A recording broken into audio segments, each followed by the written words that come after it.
enchaînés à des poteaux.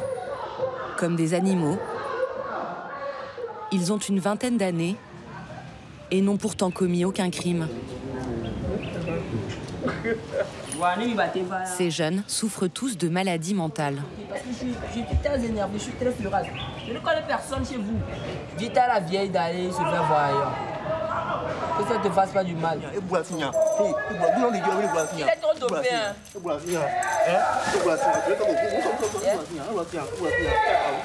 Attends. Certains sont là depuis plus d'1 an.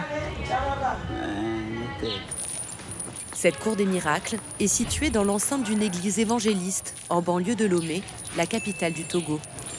C'est ce responsable qui a pour mission d'attacher les malades.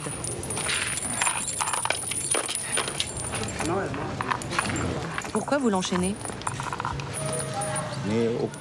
Quand les parents les emmènent ici, les malades peuvent faire une crise et chercher à s'enfuir pour rentrer chez eux. C'est pour ça qu'on doit les enchaîner. Enchaînés, sauf lorsque leurs mères viennent s'occuper d'eux. Zenao, mère de 4 enfants, a quitté son village pour être aux côtés de son fils, Sévi. Depuis 1 an, il souffrirait de troubles schizophréniques. Là, il se croit au téléphone avec un ami imaginaire.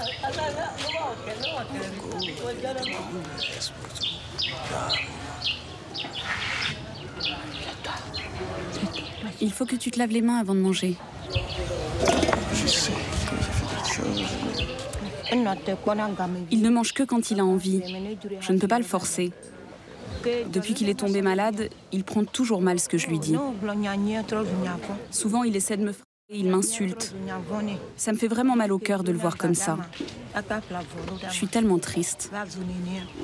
Lâche-moi. Qu'est-ce qui se passe? Mais lâche-moi. Très croyante, la mère de Sévi est tombée sous la coupe de charlatans. On peut y aller. Une fois par jour, Zenao et les autres mamans emmènent leurs enfants à une séance dite de guérison. Vas-y, suis le groupe. Elles ont payé 30 €, l'équivalent d'1 mois de salaire moyen au Togo, pour bénéficier des soi-disant pouvoirs de la pasteur de cette église évangélique. Quel est le mal qui t'habite? Elle se fait appeler Maman Espérance et prétend soigner d'une simple poignée de main.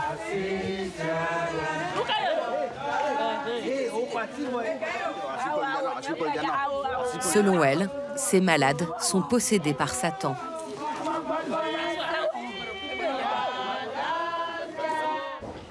Les médecins sont des imposteurs. Ils disent que c'est eux qui guérissent, alors que seul Dieu guérit.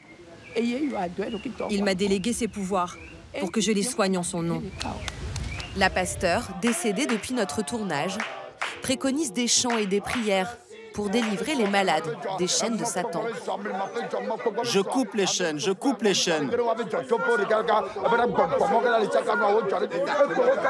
Dans les églises évangélistes et pentecôtistes qui pullulent au Togo, les malades mentaux seraient des centaines à attendre ainsi que Dieu leur vienne en aide.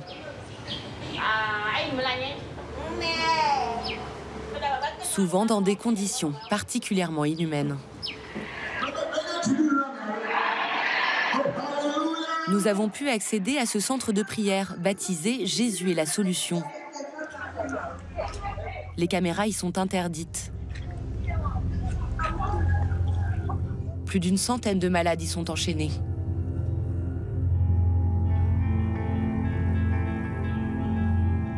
Certains sont attachés au même endroit depuis plus d'1 an, de jour comme de nuit. Ici, les malades ne sont jamais libérés. C'est le pasteur qui a vendu les chaînes à leur famille pour 15 €.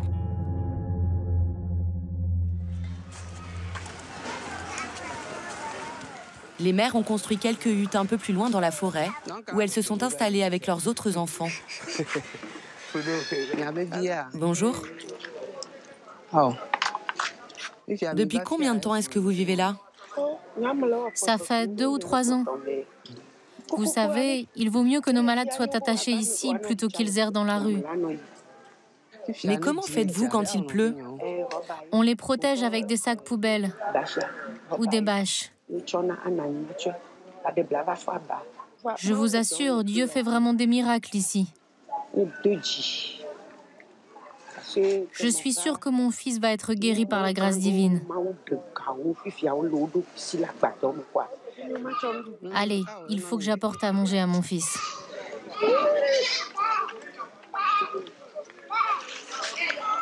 Certaines familles attendent le miracle. D'autres finissent par abandonner leurs malades. À Lomé, ils errent dans les rues, dans l'indifférence. Leur prise en charge est loin d'être une priorité au Togo, le 10e pays le plus pauvre au monde, où il n'y a pas de sécurité sociale. 7,5 millions d'habitants et seulement un seul établissement psychiatrique, l'hôpital de Zébé, qui ne peut prendre en charge que 136 patients, quand les familles ont de quoi payer. L'hospitalisation coûte ici en moyenne 150 € par mois, et les moyens y restent sommaires. Les familles qui ne croient pas aux guérisons miraculeuses et qui ne peuvent s'offrir l'hôpital vivent un calvaire avec leur enfant malade. Allez, bois un peu d'eau, s'il te plaît. Kossi s'occupe seul de son fils Kwame, 34 ans. Depuis 6 mois, ses crises de démence sont devenues incontrôlables. Quand tu es agressif comme ça, tu fais peur aux visiteurs. Retourne dans ta chambre, retourne dans ta chambre. Je vais te donner des coups de bâton, là. J'en ai un, là, je vais le sortir. Je vais te taper avec. Pourquoi tu me parles de bâton? Tu ne vas pas me donner des coups de bâton. Kossi a pris l'habitude d'enchaîner son fils lorsqu'il devient violent. Mais le malade a réussi à lui voler la clé du cadenas. Dégage, je vais te gifler si tu dégages pas. Mais qu'est-ce que j'ai fait au bon Dieu pour avoir un fils comme ça? Je suis épuisé, je sais plus quoi faire. Quand il fait des crises, je dois me barricader dans ma chambre. Après, il se calme. Mais dès que je ressors, il recommence. Kwame était menuisier. Il a sombré dans le crime il y a 3 ans, au point d'y perdre la raison. Son père, vendeur de chaussures, a pu le faire interner à 2 reprises à l'hôpital de Zébé.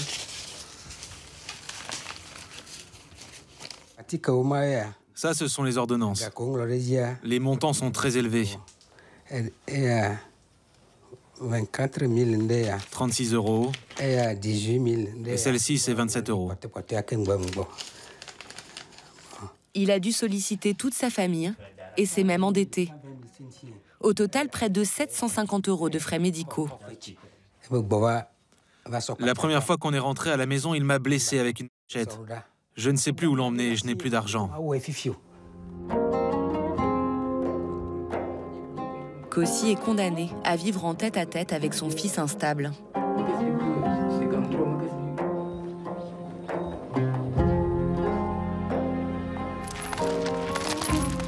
Pour libérer les malades de leur chaîne et soulager la souffrance des familles, une solution commence à voir le jour au Togo.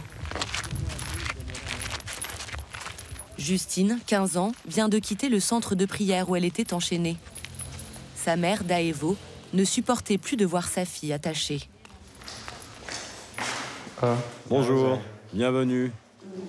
Dans ce centre de soins ouvert par une association humanitaire africaine, Sainte-Camille de l'Hélice, Daevo sait qu'elle aura les moyens de payer le traitement médical de sa fille. Maman. Allez, suivez-moi. Ouais. Ici, grâce aux dons privés venant de France et du Canada, le traitement ne coûte aux patients que 3 € par mois, 50 fois moins qu'à l'hôpital public.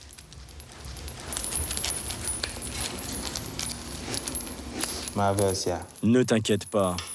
On ne va pas te faire de mal ici. Mais il faut que tu restes bien calme. Justine, donne-moi la main.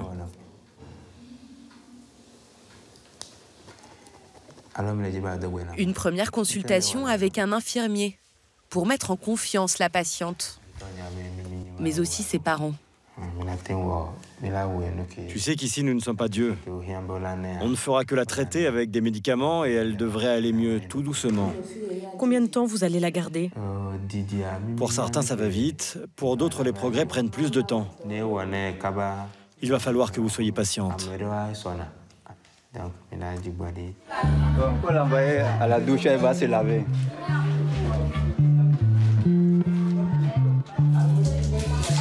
Une douche, des vêtements propres. Les soins commencent par des choses simples. Si on règle son problème ici, ce serait vraiment bien. C'est notre dernier espoir. Pour toi, pour manger. Pour manger, pour manger. Dès le lendemain, Justine sera examinée par un psychiatre. L'association compte aujourd'hui 11 centres de soins comme celui-ci en Afrique de l'Ouest. Ils ont permis d'éradiquer presque totalement le phénomène des enchaînés au Burkina Faso, en Côte d'Ivoire et au Bénin. L'association espère aujourd'hui réussir le même défi au Togo.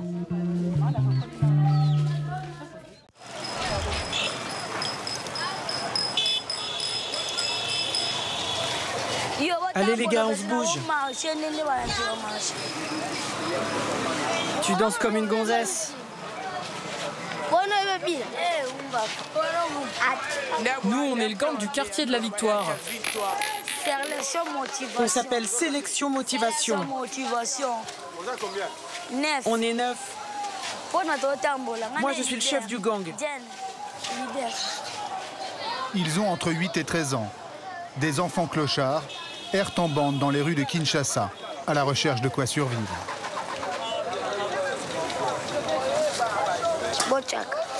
Alors les clodos, on joue les vedettes aujourd'hui?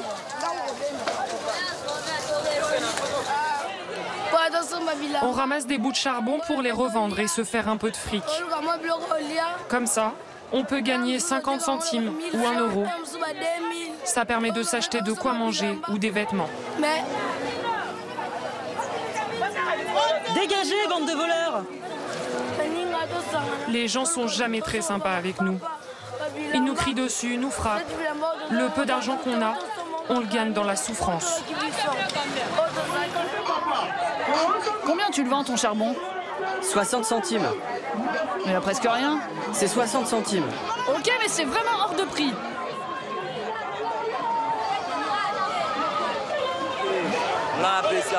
On répartit toujours entre nous l'argent qu'on a récolté. Chacun sa part. Vas-y, distribue l'argent. Toi, t'as rien foutu. Tiens, ça c'est pour toi. Voilà pour toi. Et moi, j'ai que 10 centimes alors. Il n'a pas récupéré suffisamment de charbon. Donc il a moins de fric. Il n'a pas fait sa part du travail.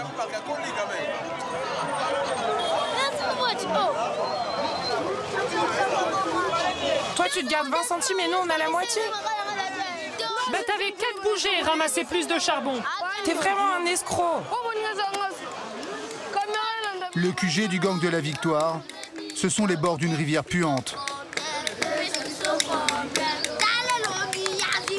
Ils appellent ça la plage. Ils vivent ensemble pour mieux se protéger des bandes rivales. Si quelqu'un attaque l'un d'entre nous, on se met tous ensemble et on le fracasse. On a tous une rasoir planquée sur nous pour les bastons. Pour un rien, on se bagarre. Si un autre gang nous traite de petits ou nous regarde de travers, alors on les...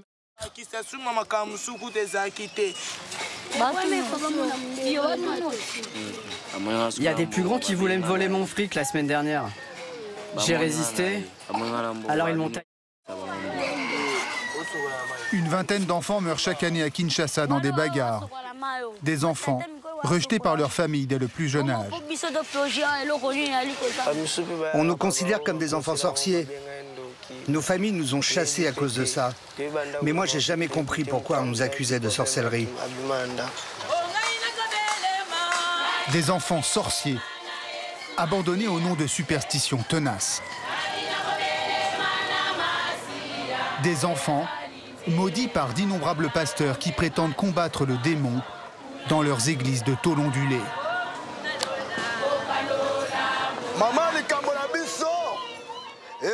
Tous les problèmes que vous rencontrez, toutes vos angoisses, Dieu me les a révélés.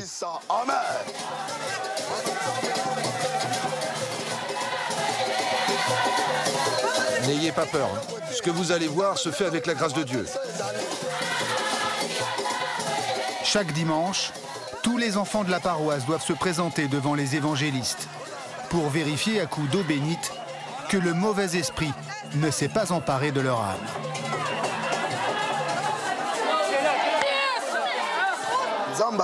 Ces prêtresses sont habitées par l'Esprit Saint. C'est Dieu qui va leur dévoiler si l'enfant est possédé.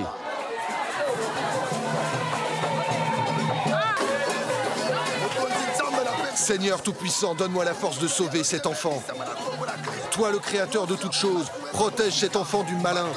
Détruis le mauvais esprit qui a pénétré son corps et garde-le auprès de toi.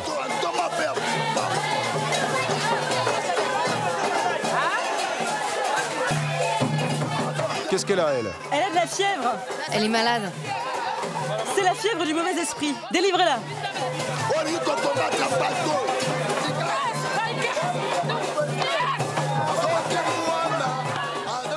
Si un enfant est possédé, la sorcellerie va introduire la maladie dans sa famille.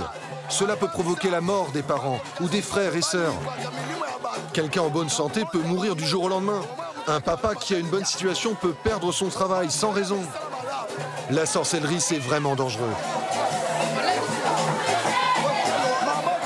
Les parents d'enfants sorciers, vous restez ici.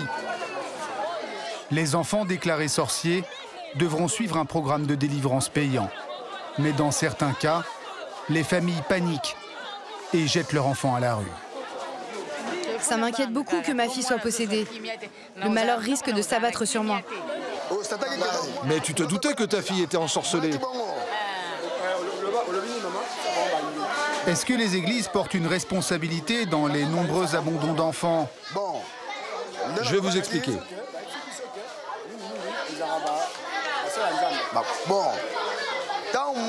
Le but de l'église, c'est de dévoiler la sorcellerie qui est cachée dans les enfants. Pas qu'ils soient chassés de chez eux. Abandonner un enfant, c'est un péché. Mais si des parents le font, ce n'est pas notre faute. L'Esprit Saint nous commande de révéler aux familles la vérité sur la sorcellerie. Si on ne le faisait pas, les conséquences seraient terribles pour elles. Il y aurait plus de 5000 enfants sorciers dans les rues de Kinshasa. Une opprobre qui frappe sans distinction garçons et filles. Mais elles sont bien souvent invisibles. Pour les rencontrer, il faut se rendre aux premières lueurs du jour, dans le bidonville de Kawele. Souvent, ils restent là-bas. John est éducateur. Il a repéré un groupe de filles prostituées de force depuis le plus jeune âge. Ouais. C'est ça là-bas, nous voyons là-bas Clarisse, là. Pour tenter de leur venir en aide, John a dû sympathiser avec leur souteneuse pendant des semaines. Ouais, Clarisse, bonjour. Ah. Comment? Ouais, on est venu aujourd'hui vous visiter là. Mais la nuit, c'était passé comment la nuit? Un peu bien. Les enfants ont cherché l'argent la nuit? Oui. Oh là là, maintenant on peut le voir? Ok, merci. Oh là là. Les enfants ont dormi là. 1, 2, 3, 4, 5, 6, 7, 8, 9, 10. Elles sont au nombre de 11 filles qui sont dormies ici. Mais toi, tu regardes, toi, t'as déjà réveillé, toi. Toi, le nom, c'est qui? Bijou. Bijou? Ah, Bijou. Comment ça va? Ça va. Ok. Bijou, t'as quel âge? Toi, t'as quel âge, Bijou? Hein? 12 ans. Oh. Au stade, combien de bonnes na balabala? Depuis 2017. On gagne notre vie avec ça. Le préservatif? Aux aura normalement, ma client combien? Si je travaille bien, je fais 10 passes dans la nuit, 5 les mauvais jours. Ah, au Malba combien? 2,50 €. 5 000 francs? Waouh, 5 000 francs sur la journée permettra à qui? Olia? On peut s'arraper mon père Viviane, bien Clarisse? On doit remettre tout ce qu'on gagne aux tantines. Oui, en contrepartie, elles nous nourrissent. Ah, Nathalie bien. Thérèse Téléma. Thérèse, vous avez l'âge? 11 ans. Oh là là, 11 ans? Oh, bien sûr, je suis À cause de la sorcellerie. Quand mon père est mort, ma belle-mère a dit que c'était de ma faute et m'a mise dehors. Elle a dit que ma sorcellerie avait tué mon père. Je m'en remets à Dieu. J'attends qu'il vienne me secourir. L'éducateur voudrait les placer dans un centre d'accueil et les arracher à l'emprise des fameuses tantines. Allez, sortez de là. Mais arrête de faire l'idiote, toi. C'est quoi cette tenue? Là, elles vont faire les courses et ensuite elles font la cuisine. On va passer la journée ensemble et le soir, elles reviennent dormir ici. Parfaitement décomplexées, les souteneuses nous laissent filmer sans difficulté. C'est là-bas au Chorail, travailler. C'est là-bas la banque. Après, il vient ici pour dormir. Clarisse était une enfant sorcier. Elle aussi s'est très jeune. Aujourd'hui, à 40 ans, elle reproduit ce qu'elle a vécu sans se poser de questions. Le soir, les filles s'assoient ici et elles appellent les clients. Et ensuite, elles font leurs affaires. Et c'est vous qui leur achetez les préservatifs? Oui, on leur achète et on leur donne. Elles les utilisent même ici, par terre. Les filles choisissent pas où elles avec les clients. Le proxénétisme est un crime puni par 5 ans de prison au Congo. Mais dans les faits, les souteneurs ne sont presque jamais poursuivis. John ne peut pas compter sur la police pour libérer les enfants.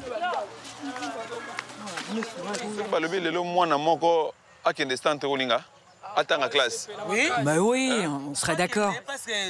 Il y a tellement d'enfants dans la rue. Ouais, ce serait bien qu'elles aillent à l'école plutôt que de se pervertir. Ouais, pourquoi pas. Par contre, si tu veux emmener une fille, il faut nous payer. Faut nous dédommager.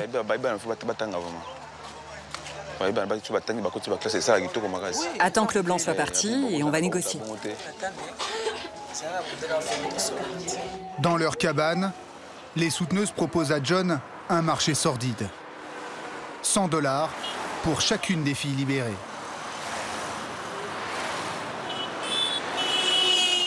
Les enfants sont prisonniers. Les enfants sont pris en otage. Là même le ciel doit tomber, mais moi je dois faire le fort en tant qu'éducateur sur les enfants d'Hilary. Je dois libérer les enfants dans cette condition. Je dois amener les enfants au centre, même en cachette. Je dois le faire. C'est sûr et certain. L'ignominie que John combat, il l'a vécu lui-même. Comme accusé de la sorcellerie, j'étais à l'âge de 9 ans comme ça, 9 ans. J'ai subi tout le fléau d'Hilary. J'étais secouru par un père Franck, à l'époque. C'est lui qui m'a ramassé dans la rue. Depuis, John consacre sa vie à aider les enfants sorciers. Il a créé une ONG à son domicile. Ça, c'est Daniela. Là-bas, c'est Giovanni. Et lui, c'est Pascal Maître. Hein? Pascal Maître. Oui. Et oui, Charité. Ouais, c'est Charité, là. Ça, c'est mes enfants, moi. Pour imiter. Pour imiter, tant que vidéo, on va gagner ça mon sous. Il y a Damas. Tant que vidéo, on va dégon, on va ça mon sous. Durable. On fait dans la vidéo, on va dégon, on peut donner moi.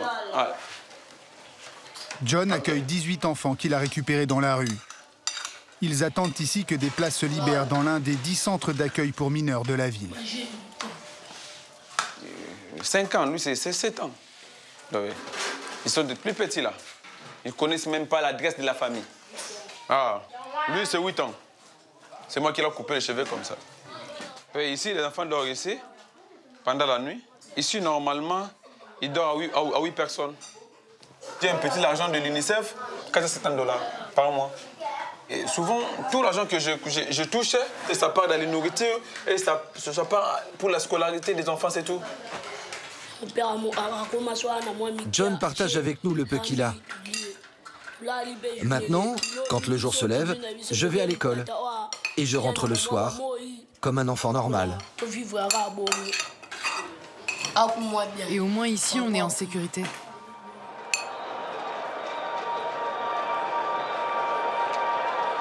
Pour les enfants du gang de la Victoire, ni sécurité ni école, et un seul loisir.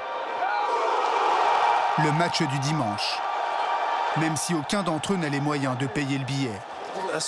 J'ai sauté par-dessus les grilles du stade. Je peux te dire que je les ai bien feintés, les flics.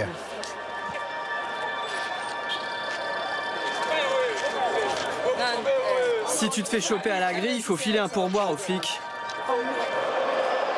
On rate jamais un match de foot. On vient tous les dimanches. Aujourd'hui, c'est le derby entre les deux clubs de la capitale.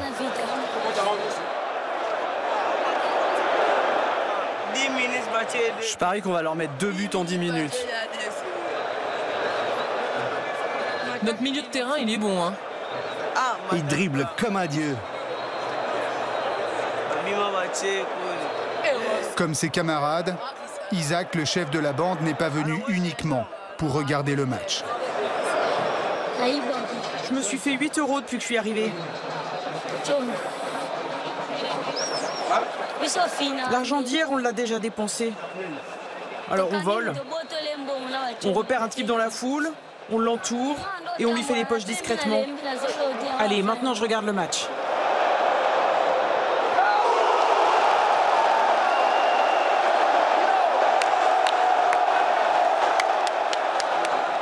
Beau but, rien à dire.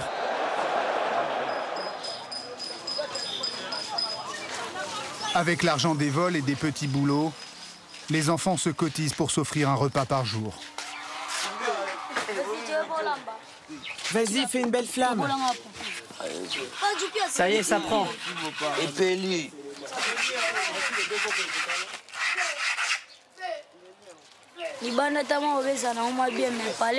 Tu vois, c'est pas facile hein, de cuisiner dans la rue. Quand j'étais chez moi, j'étais tranquille, à l'aise. On s'occupait de moi et je mangeais bien. Dans ces moments-là, je pense souvent à mon père et à ma mère. J'aimerais tellement rentrer chez moi. Isaac a 13 ans. Il en avait 7 lorsqu'il a été accusé de sorcellerie et chassé de chez lui. Quand ma grande sœur est morte, à l'église, le pasteur a dit à ma famille que c'était ma faute. Il a dit que ma sorcellerie avait mangé ma sœur. Alors ma mère m'a chassé en criant « Va-t'en, sorcier, va-t'en ». T'as pas peur que le sac plastique fonde sur le riz? Si on couvre pas, ça va déborder. Je suis en train de fabriquer des couverts. Ça, c'est la fourchette des enfants sorciers. Comme ça, on mange sans les doigts, c'est plus facile. Il n'y a pas assez de sel, mais ça remplit le bide. Tu vois, la rue, c'est super. On n'a jamais aussi bien mangé de notre vie. Pendant ce temps, nos parents, ils sont chez eux, peinards. Isaac et ses camarades dépensent 3 fois plus d'argent en qu'en nourriture. Ils fument à longueur de journée. Quand tu vis dans la rue, tu suis les codes de la rue. Tout le monde fume. Tout le monde.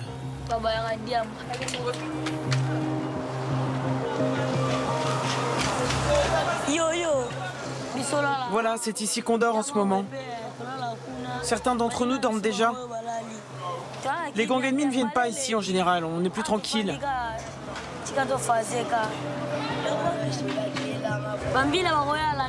Et puis il y en a toujours qui restent éveillés pour guetter les rondes de police. S'ils nous voient, ils nous mettent pour qu'on dégage. Alors on siffle pour réveiller les autres et on court.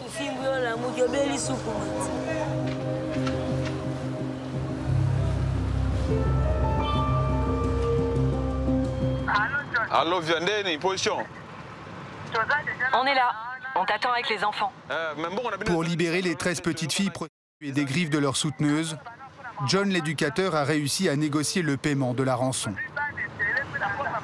Ah, mais bon, on a bien Zali $100 de Toyo Kanakis. Zali. Oui, oui, on a dit $100.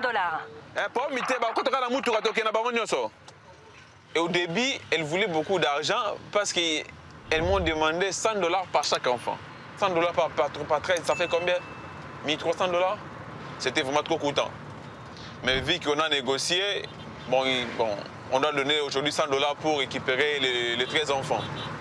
Mais du coup, vous encouragez le trafic d'enfants quelque part si vous payez? Non, non, l'essentiel c'est de sauver la vie des enfants. Quand nous sauvons la vie des enfants, là c'est ça l'essentiel. C'est comme ça que ça marche ici? Comme ça marche, oui. John a prélevé les 100 $ sur un fonds d'urgence qu'il avait initialement reçu pour faire de la prévention contre le Covid. Bonjour, bonjour. Fatou. Toi, c'est qui? Hein? Isa? Tu vas en prendre combien? Pas 100 pour nous hein? 1, 2, 3, 4, 5, 6, 7, 8, 9, 10, 11, 12, 13. Ok. Tu es non? Bon, après? Mais toi qui es sur Clarisse. Ouais, mais n'oublie pas notre arrangement. Hein. Allez, donne-nous l'argent maintenant. Va vérifier non à qui était.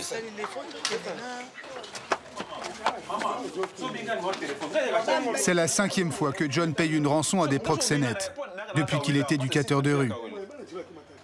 On peut aller, non? Et les enfants, je les ai passés là-bas?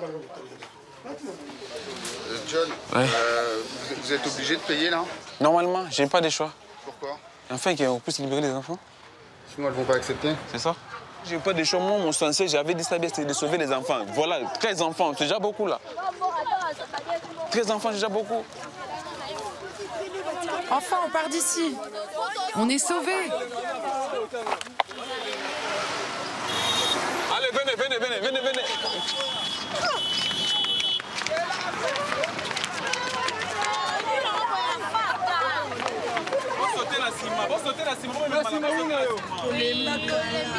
Ça fait longtemps qu'on voulait partir. Ok. Moi, je vais changer de vie et devenir millionnaire. Moi, je veux aller à l'école. Ok. Pas contre mon tour.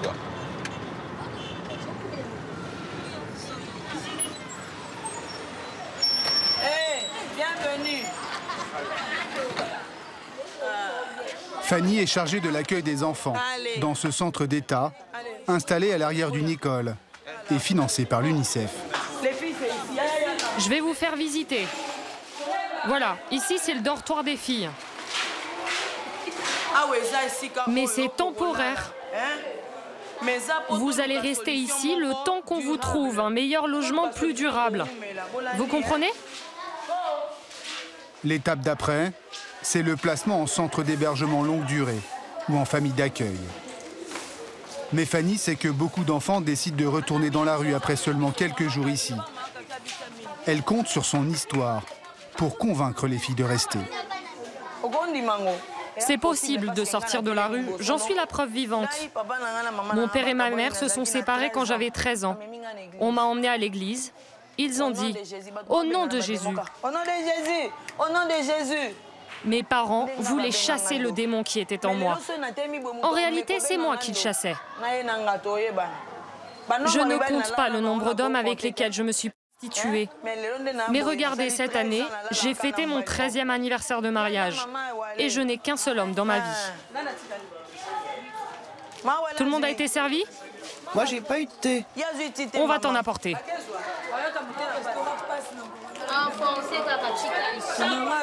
Moi, j'ai faim. Et ils n'ont que du pain et du thé à nous donner. On aurait pu se le payer nous-mêmes. Je veux pas rester ici, c'est trop petit. Moi, je l'aime pas ici. Si vous voulez arrêter la prostitution, restez au centre. Mais rien n'y fait.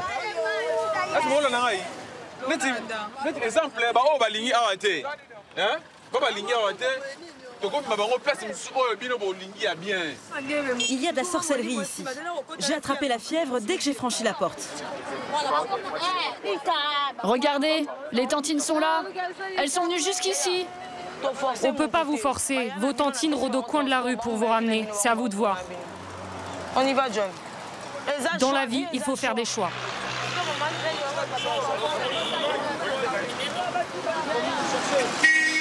Les proxénètes se doutaient que toutes les filles ne resteraient pas au centre. Elles attendaient.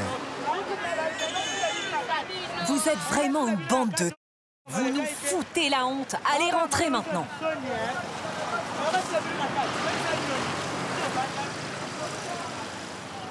Ne te décourage pas, John.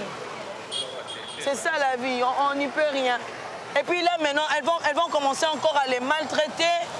En fin de compte, elles vont encore aller se tuer pour elles. Et l'État est en train de regarder tout ça. C'est dommage, quoi. Sauver ces enfants qui ont passé des années dans la rue, une mission presque impossible. Mais Fanny et John ne désespèrent pas. Sur les 13 filles libérées, 2 ont accepté de rester au centre. Toi, c'est Asie? Isa. Le père et la mère d'Isa, 14 ans, sont décédés. Fatou, tu as fait le bon choix. Fatou, 14 ans elle aussi, a été mise sur le trottoir par ses propres parents. T'es allée à l'école? J'ai arrêté en CM2. Mes parents et tous ceux qui me traitaient de sorcière ou qui m'insultaient, eh bien un jour, ils me verront au volant d'une belle voiture.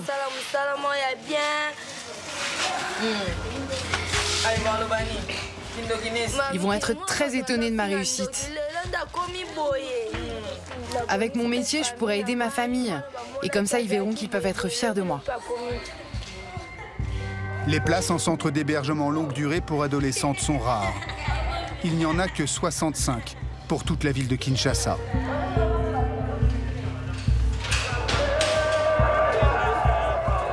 Mais 3 jours plus tard, la chance sourit enfin à Fatou et Isa. Fanny a fait jouer ses relations pour leur obtenir une place dans un nouveau centre.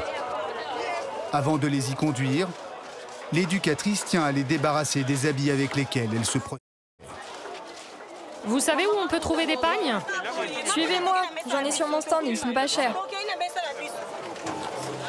Choisissez un pagne chacune, les filles. La couleur qui vous plaît. C'est la première fois que je viens au grand marché. Ah oui, vraiment. Depuis ma naissance, personne n'a fait pour moi ce que Fanny est en train de faire. Dieu la bénisse. C'est la première fois qu'on m'achète des habits tout neufs.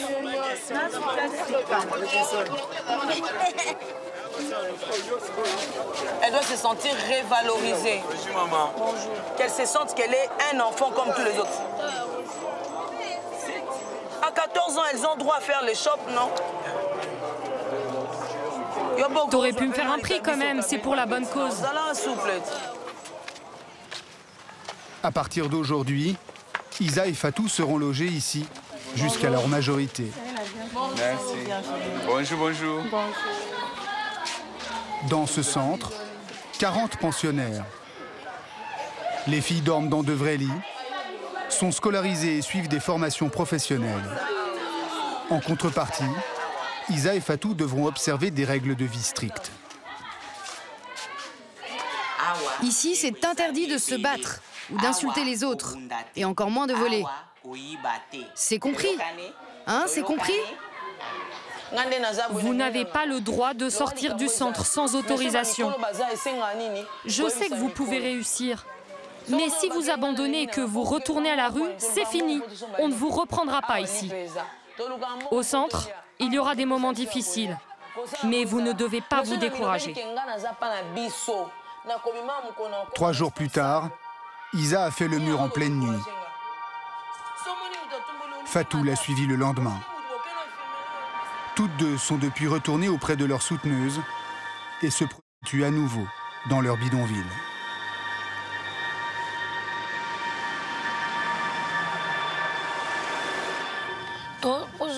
Faut tourner au bout de cette avenue. Ma mère travaille sur ce marché. Aujourd'hui, Isaac va peut-être retourner dans sa famille. Depuis quelques semaines, l'enfant exprime son envie de rentrer à la maison. John lui a proposé son aide.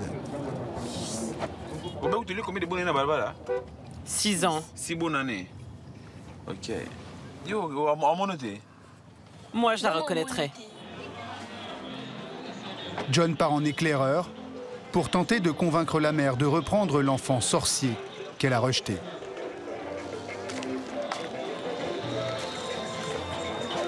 Je suis content de rentrer. Je suis pas sûre, mais je pense qu'elle sera contente de me revoir.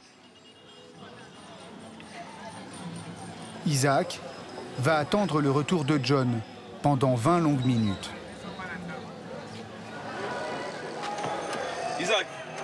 Isaac, tu dors?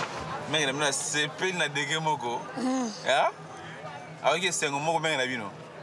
Il faut que boisa. Ok.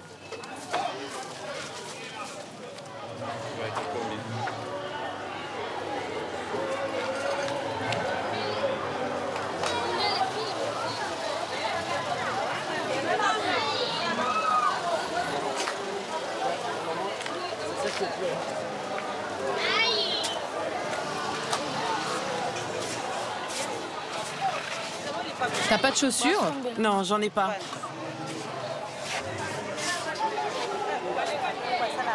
Vous auriez pu lui acheter des vêtements, il est tout sale. T'inquiète, on va en trouver. Mais quand même, c'est un Isa quand même.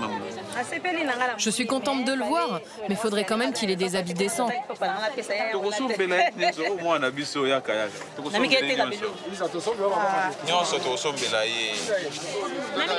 Qu'est-ce que vous regardez? Retournez à votre travail, c'est pas vos oignons. Allez, fichez le camp, c'est pas vos affaires. C'est un voleur. Oh, ça gamutu.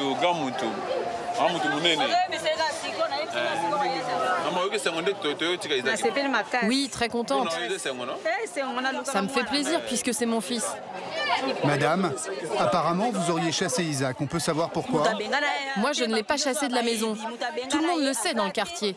Je ne l'ai pas abandonné. C'est lui qui a décidé de partir. On n'est pas des sauvages, on travaille dur. C'est Isaac qui a voulu aller vivre dans la rue. Regardez vous-même. Ça, c'est mes petits-enfants. On n'est pas des mendiants, on n'est pas des voleurs. C'est la décision d'Isaac. L'éducateur ne contredit pas la version de la mère afin de ne pas mettre Isaac en porte-à-faux. Maman,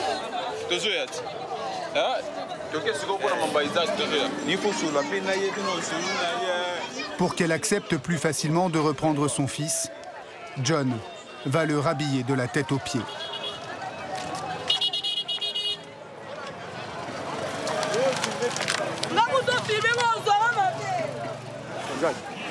Isaac, qu'est-ce qui va pas? J'ai peur de revenir dans ce quartier. Je suis sûre que dès que vous serez partis, tout le monde va me traiter de sorcier et m'insulter.